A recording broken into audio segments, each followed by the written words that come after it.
Supercharge your home with 1 gigabit Sky broadband for ultra-fast streaming, browsing and gaming. And with award-winning Sky TV, sit back and enjoy the biggest and best shows. So watch unmissable Sky TV, stream with 1 gigabit broadband, and at just €50 a month, save a massive €612 a year. Search Sky 50. Availability subject to location. New customers only. Setup fees, minimum term and further terms apply. See sky.ie/speeds.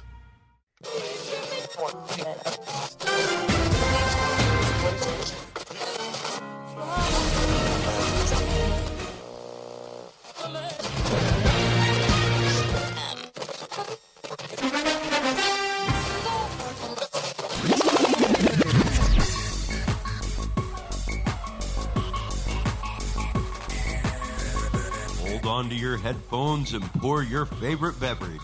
It's time for the Kickin or Stickin Fantasy Football Podcast. Now, fresh off the sidelines, your host, Matt McPeak.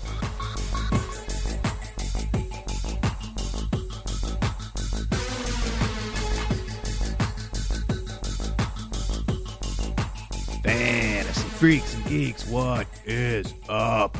Welcome to the AFC South offseason recap season preview episode of the Kickin or Stickin Fantasy Football Podcast. Thank you for tuning in. We are going to start with the AFC South champion Houston Texans. They finished 10-6, 4-2 in the division.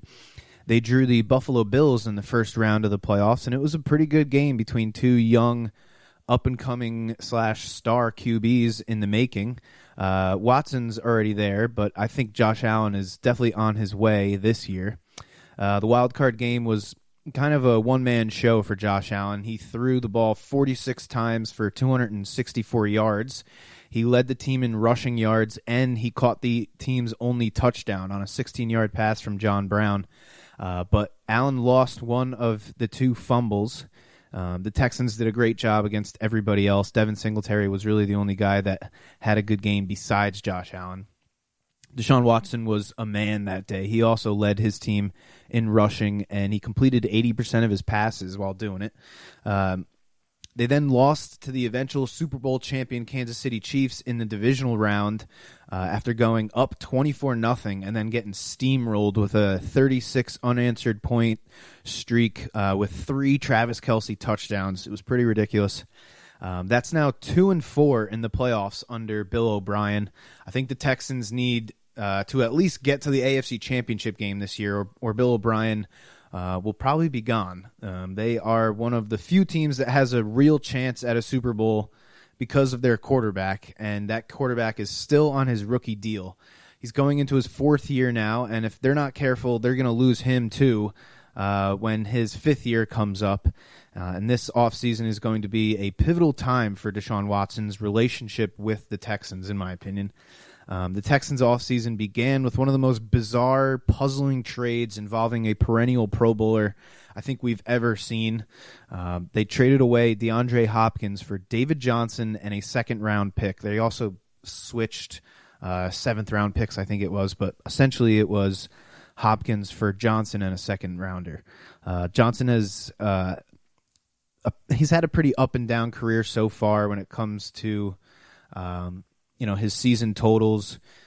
He comes with a lot of baggage with his horrible contract. Johnson joins Duke Johnson in the Texans' backfield, 2 running backs that are much better catching the ball than they are running the ball.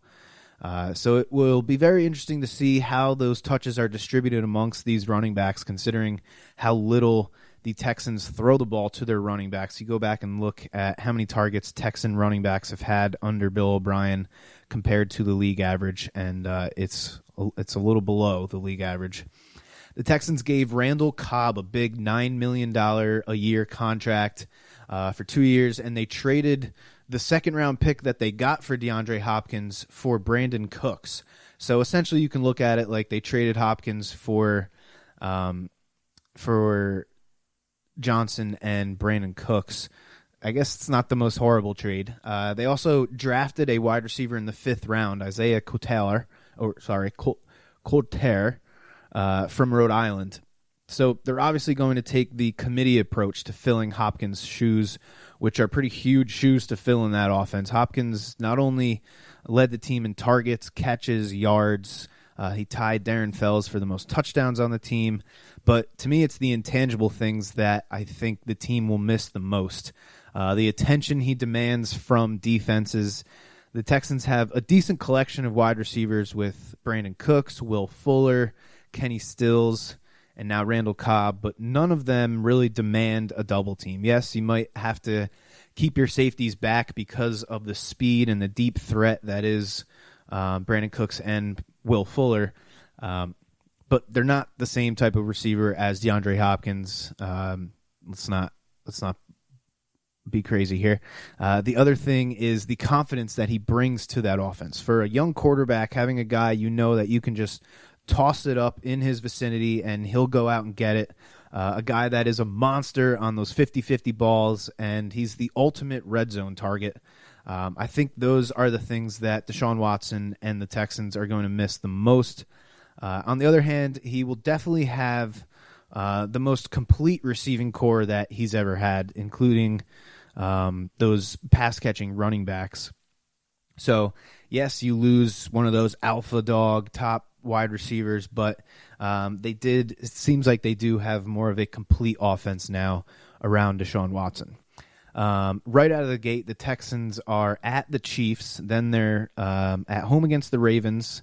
They go to Pittsburgh to play the Steelers, then they host the Vikings, they host the Jaguars, and then they're at the Titans, back-to-back division games, and then they host the Packers. So that is a hell of a first half of a schedule. When you win the division, you're going to get the toughest schedule, and they definitely have the toughest schedule out of all these AFC South teams. Moving on to the Tennessee Titans. They finished 9-7, 3-3 in the division. It was a pretty crazy year for the Titans, with them benching their former first-round pick at quarterback for Ryan Tannehill, guy that they signed as a free agent.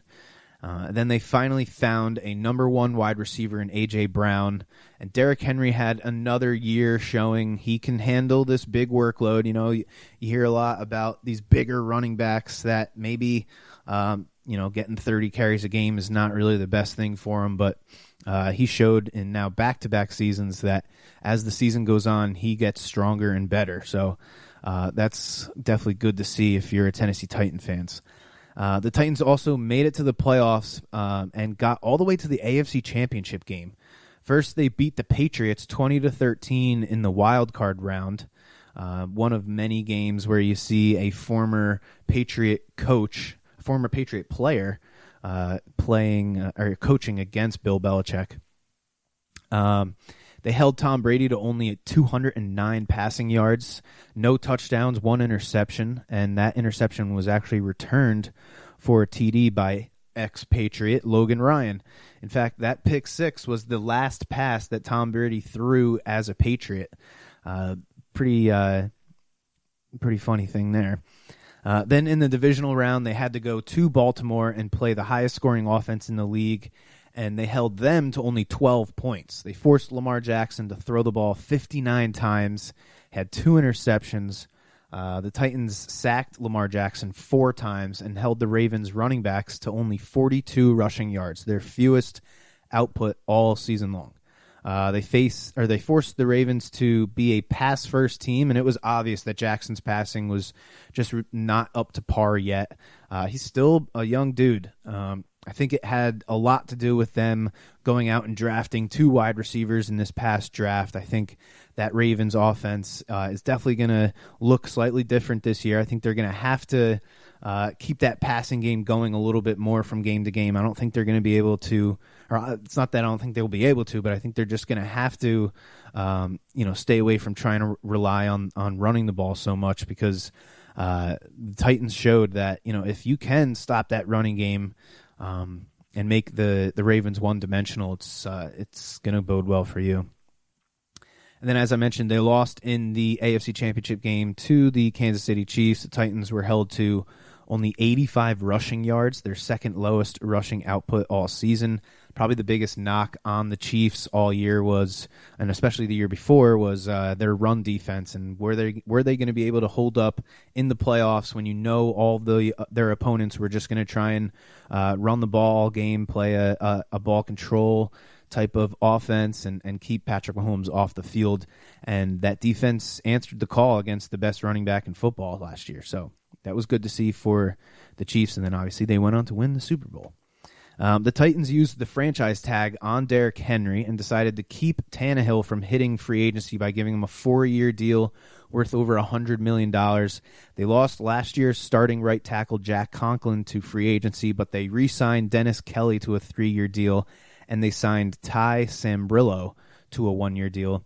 They also drafted offensive tackle Isaiah Wilson from Georgia with their first-round pick, so they are clearly stocking up on that offensive line. I think they know that the team is only going to go as far as that offensive line goes when you're going to rely on your running back so much. They're going to continue to, lean on Derrick Henry and try and dominate games with their running game. With Logan Ryan still not signed because of his demand for at least $10 million, the Titans covered themselves by using their second-round pick on LSU corner Christian Fulton. Then in the third round, they went and got Darrington Evans from Appalachian State. He will take Dion Lewis's spot after he left to go to the Giants. Evans ran a 4.4 at the combine, and he's a smaller running back, but he's a perfect complement to Derrick Henry. Fast, small, can definitely help out in the passing game.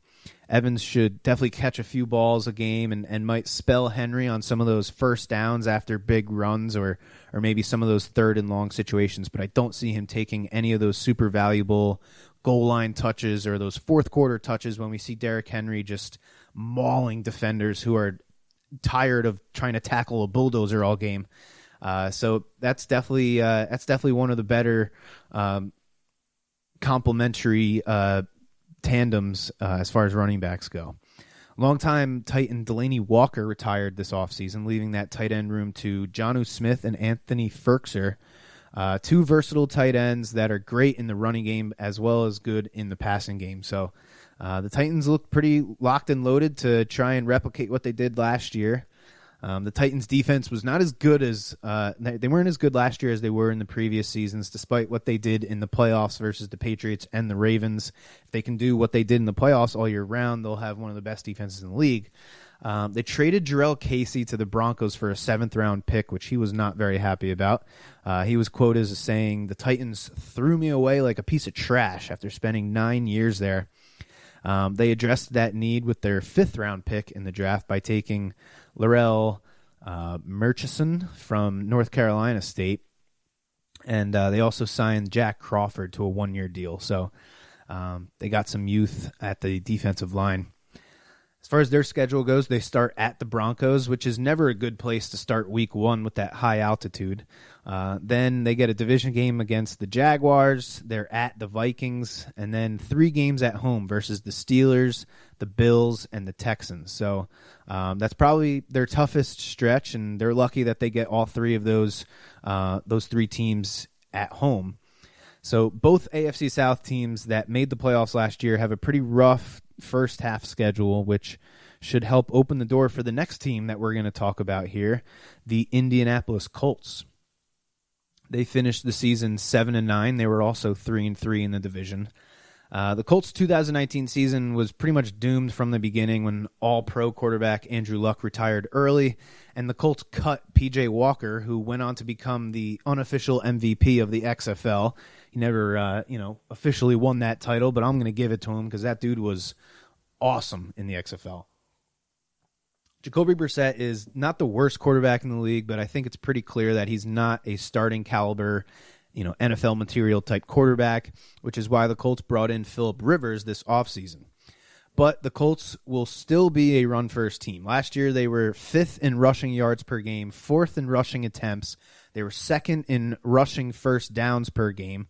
The Colts gave the ball to their trio of runners and let that top 5 offensive line do their thing.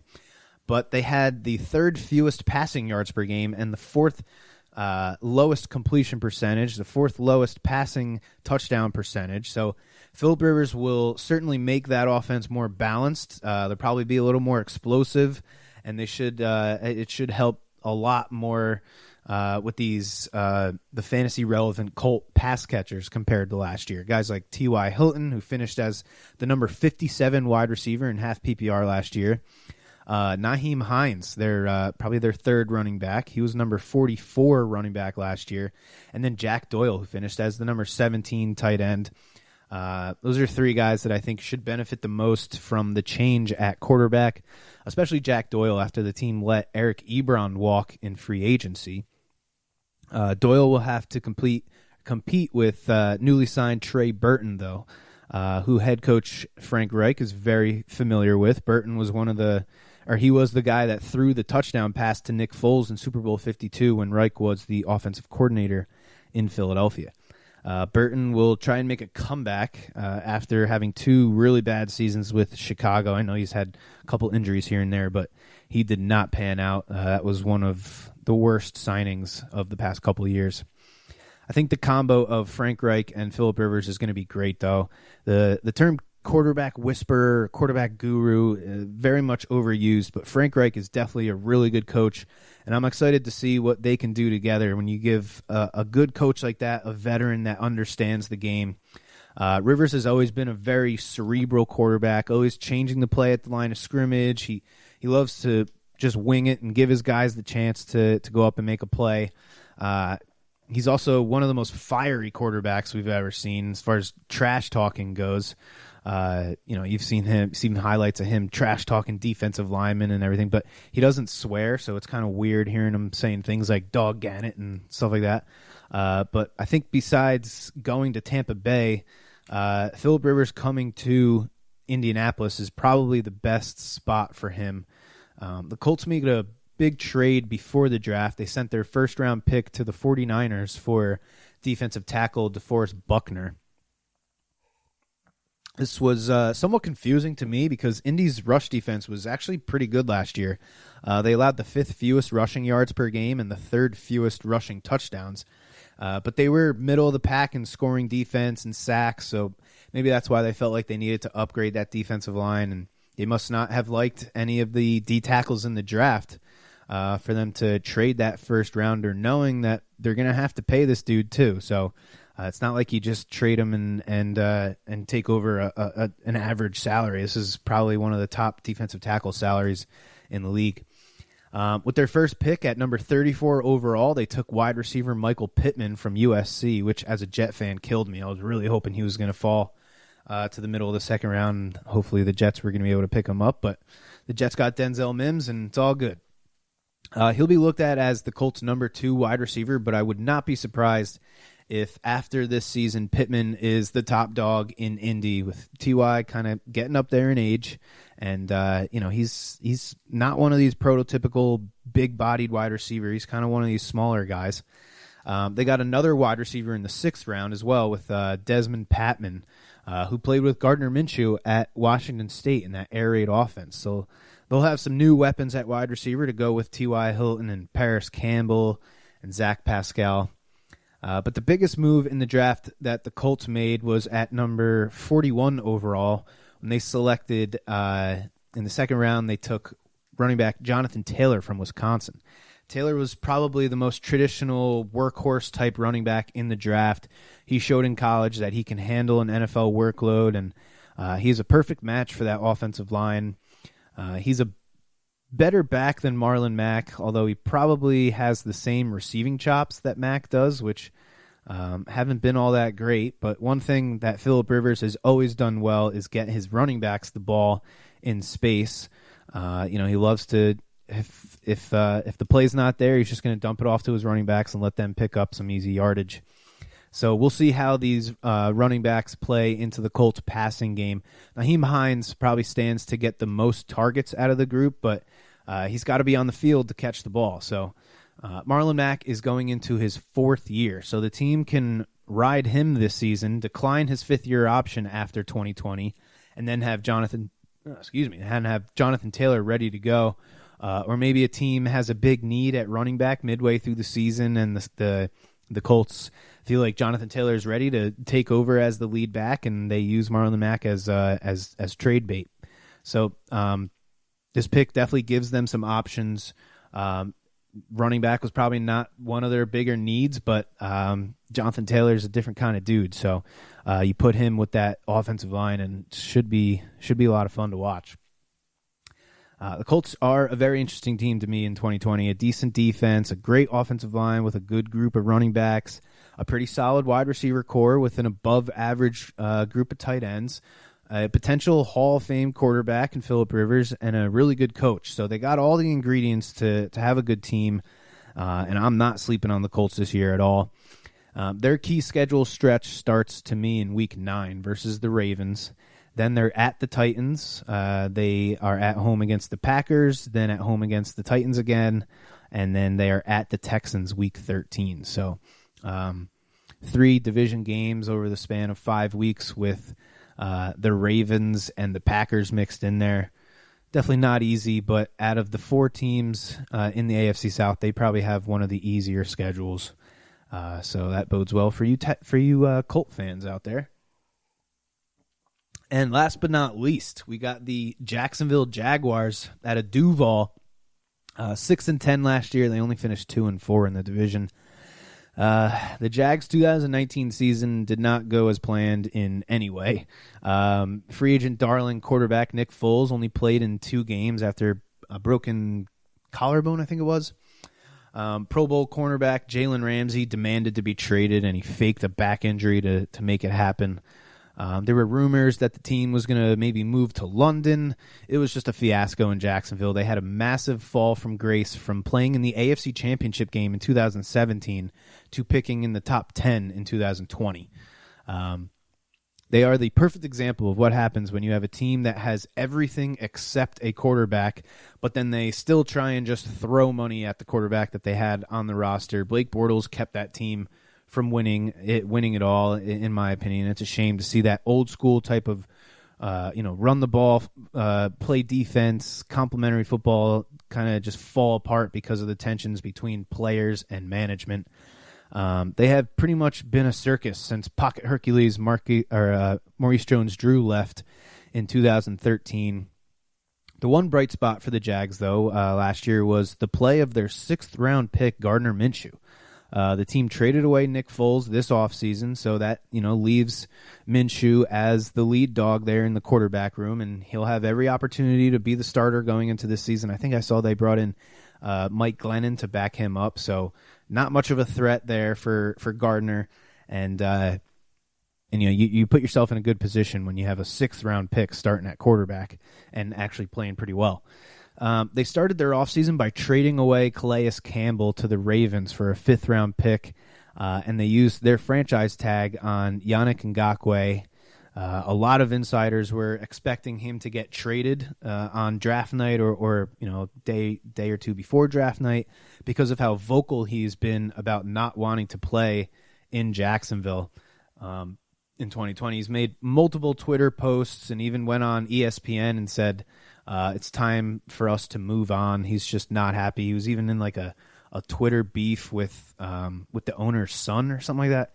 Just stupid. The Jags also traded cornerback A.J. Boye to the Broncos for a 4th-round pick before the draft. And then, that kind of set them up with a whole bunch of extra picks, but it definitely gutted their defense. So they did add some players via free agency, including 2 defensive linemen, Al Woods and Rodney Gunter, 2 veteran defensive tackles. They also signed 2 linebackers, Joe Schubert and Rashawn Melvin, to try and fill that gap left by Telvin Smith, who retired in 2018 after leading the team in solo tackles and combined tackles in 2017. He has gotten himself into some legal issues since retiring. I think he's getting a little too comfortable with a couple underage girls. But we won't get into that. Continuing to build the defense was obviously the priority for the Jaguars heading into the draft. They used 6 of their first 8 picks on defensive players. First, They got a cornerback to replace Ramsey and Boye in C.J. Henderson from Florida. He was the consensus number 2 cornerback in the draft, and at 6'1", 200 pounds with elite man coverage ability. He's kind of a spinning image of Ramsey. Ramsey was 6'1", I think 196 pounds. Then later in the first round, since they had 2 first-rounders, they took an edge rusher from LSU, Clevion Chason, to join the rotation of Yannick Ngakoue, and the first-round pick from last year, Josh Allen. If they do end up trading Ngakoue, then Chason would probably be their starting left defensive end.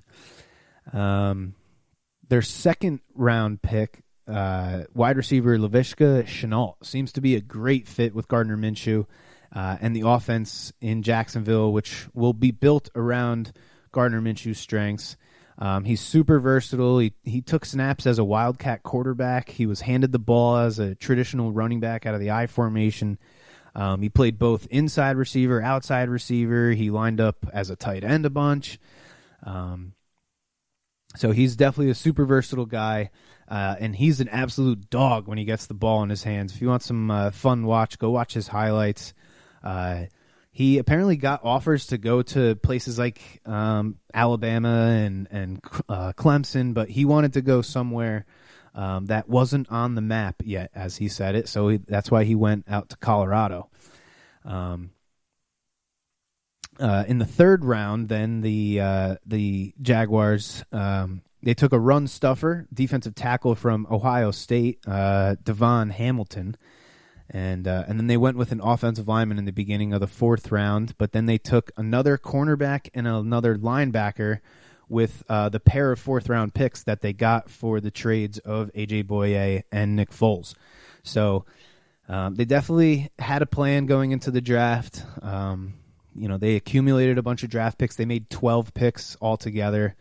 I think they made the third or fourth most selections in the draft. The Jags are going to be a very young team in 2020 and probably won't do much better than 7-9. But they look like their rebuild will continue to focus on playing good defense and leaning on Leonard Fournette if they don't trade him, and that running game, and try not to rely on their young quarterback too much. Their toughest stretch of games starts in Week 9 versus the Texans. Then they're at the Packers.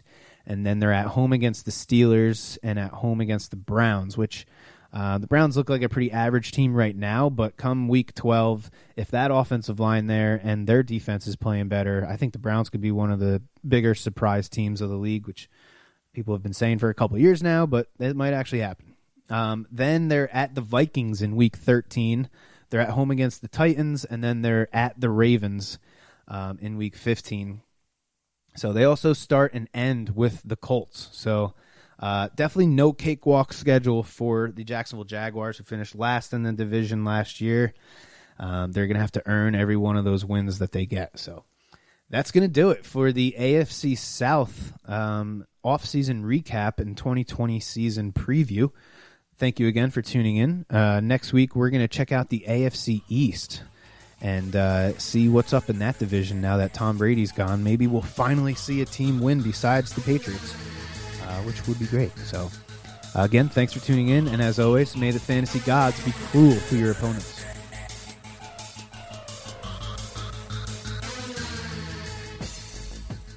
You have been listening to the Kickin' or Stickin' Fantasy Football Podcast. For more great episodes and information, follow us on social media and tune in every week.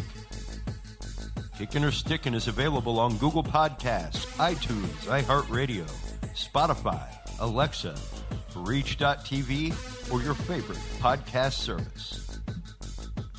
Kickin' or Stickin' is a proud member of the HC Universal Network family of podcasts. To find out more about this and other great shows on our network, visit us online at hcuniversalnetwork.com today. Fantasy football is fun, but gambling addiction destroys lives. If you or someone you love suffers from gambling addiction, please do not be afraid to seek help. The National Council on Problem Gambling operates the National Problem Gambling Helpline Network. Contact them today at 1-800 522-4700. Thank you for tuning in to the Kickin or Stickin Fantasy Football Podcast. Please remember to play responsibly and always look for your man downfield.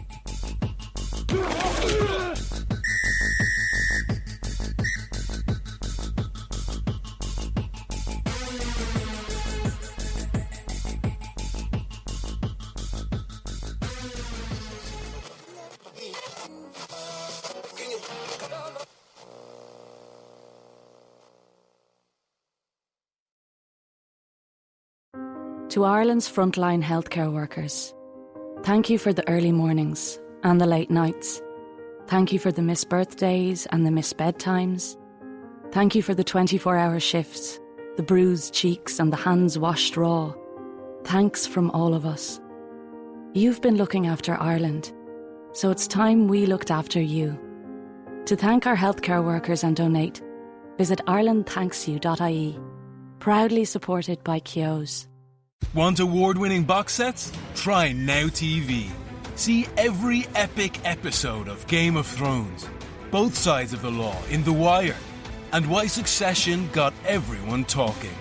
So, treat yourself to award-winning shows on a Now TV entertainment pass.